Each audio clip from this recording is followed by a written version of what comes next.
नमस्ते दोस्तों, स्वागत है आपका नेशन टाइम्स में। दोस्तों, आज की महत्वपूर्ण समाचार को हम केवल 10 मिनट में कवर करने का पूरा प्रयास किए हैं, क्योंकि हमारे लिए आपका समय बहुत बहुमूल्य है।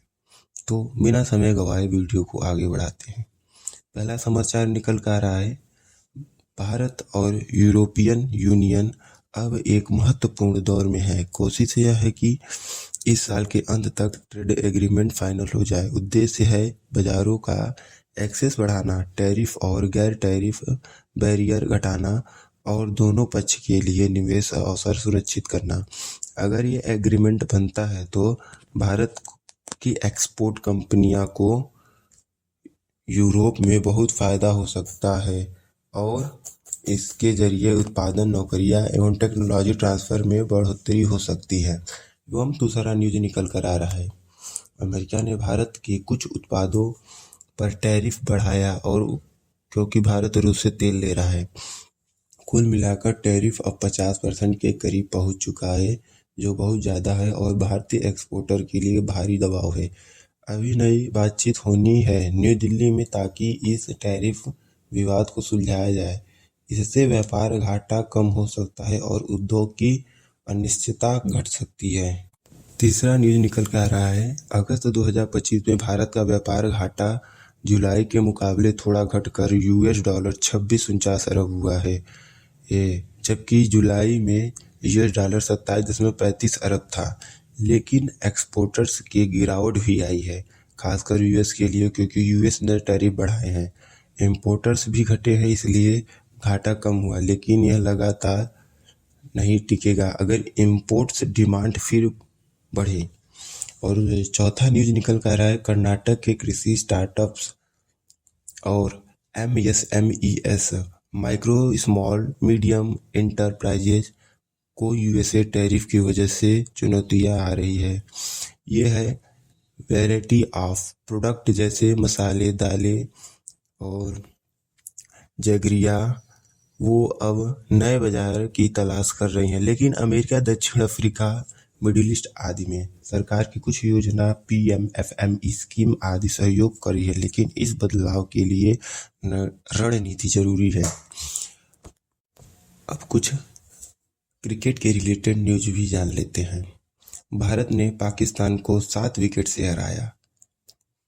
पाकिस्तान की टीम 9 विकेट के नुकसान पे सिर्फ 127 रन बनाया। भारत की पारी में सूर्यकुमार यादव ने नाबाद 47 रन बनाए और अभिषेक शर्मा व तिलक वर्मा ने भी 31 रन का सहयोग दिया।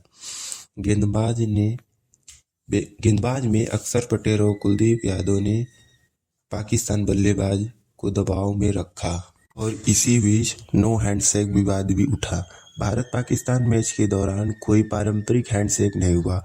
कप्तान ने भी एक दूसरे को मैच के बाद नहीं हैंडशेक दिया। पाकिस्तान क्रिकेट बोर्ड PCB ने इस स्थिति पर आपत्ति जताई और मैच रेफरी एंडी पाइक्रॉफ्ट पर पॉलिटिकली प्रभावी व्यवहार का आरोप लगाया। इस विवाद से दर्शक और सोशल मीडिया में चर्चा बढ़ी है। स्पोर्ट्समैनशिप कहाँ है? क्या राजनीति खेल में आ रही है? जैसे सवाल उठ रहे हैं। अब कुछ पॉलिटिक्स के रिलेटेड बातें कर लेते हैं। सचिन पायलट कांग्रेस का वोट चोर गाड़ी चोर अभियान। कांग्रेस ने छत्तीसगढ़ में वोट चोर गाड़ी चोर नाम से एक 3 दिन का अभियान शुरू किया है, जिसमें सचिन पायलट नेतृत्व करेंगे। अभियान उन क्षेत्रों में होगा जहां आरोप है कि चुनाव प्रक्रिया में अनियमितता हो रही है। दूसरी न्यूज निकल कर आ रही है, केसरी विवाद। कांग्रेस वर्सेस RSS के केसरी नामक RSS मुखपत्र पर में प्रकाशित लेख को लेकर कांग्रेस ने RSS की आलोचना की है। कहा जा रहा है कि लेख एंटी चेरिस्टियन विचारधारा को बढ़ावा दे रही है। केसी वेणुगोपाल कांग्रेस ने बीजेपी से पूछा है कि वह इस तरह की विचारधाराओं से कितना जुड़ा है। तीसरी न्यूज निकल कर आ रहा है पॉलिटिक्स से, राजस्थान विधानसभा में अतिरिक्त कैमरों का विवाद। राजस्थान में राज्य विधानसभा असेंबली के अंदर अतिरिक्त निगरानी कैमरा एक्स्ट्रा सर्विलियंस कैमरा की स्थापना को लेकर राजनीति तूल पकड़ चुकी है। बीजेपी और कांग्रेस आपस में आरोप प्रत्यारोप कर रही है कि यह कैमरा राजनीति निगरानी या सार्वजनिक नियंत्रण की चाल हो सकती है। और चौथा न्यूज निकल कर आ रहा है, बिहार राजनीति सम्राट चौधरी वर्सेस प्रशांत किशोर की पार्टी। बिहार की बीजेपी नेता सम्राट चौधरी ने प्रशांत किशोर की पार्टी जन सुजार पर तीखा हमला किया है, उन्हें कुकुर मुत्ता कहा और चेतावनी दी कि फॉर्म भरवाने वाले को जेल जा सकता है।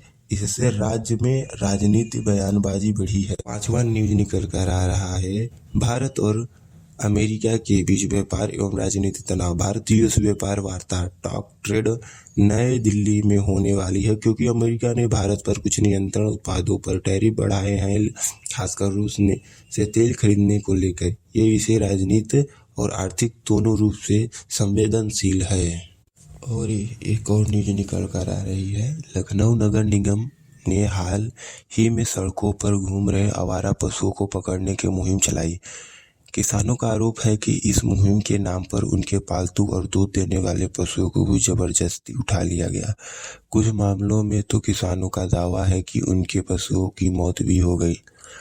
इस घटना के बाद किसान यूनियन ने जबरदस्त प्रदर्शन किया और नगर निगम कार्यालय को घेराव किया। किसानों का कहना है कि उनके पशुओं की उनकी रोजी रोटी का सहारा है। उनके पशु ही उनकी रोजी रोटी का सहारा है। नगर निगम की कार्रवाई अवैध है और छोटे किसानों को सबसे ज़्यादा नुकसान पहुंच रहा है। और नगर निगम का जवाब आया कि उनका कहना है कि हम मुहिम सड़क सुरक्षा और शहर की सफाई के लिए ज़रूरी है। अगर किसी के पालतू पशु पकड़े गए तो उनके पास उन्हें छुड़वाने की प्रक्रिया उपलब्ध है। अगर आपको ये रिपोर्ट पसंद आई तो वीडियो को लाइक एवं शेयर करें और नेशन टाइम्स को सब्सक्राइब करें, क्योंकि दोस्तों हम आपके लिए घंटों का मेहनत कर सिर्फ 7 मिनट, 8 मिनट और 10 मिनट तक की रेंज में पूरा न्यूज़ कवर करते हैं। तो इस मेहनत के लिए दोस्तों सिर्फ आपसे एक ही मदद मांग रहे हैं कि हमारे चैनल को सब्सक्राइब करें और वीडियो को लाइक और जितना हो सके शेयर करें, क्योंकि हर एक व्यक्ति को अपडेट जानना ज़रूरी है। जय हिंद, जय भारत।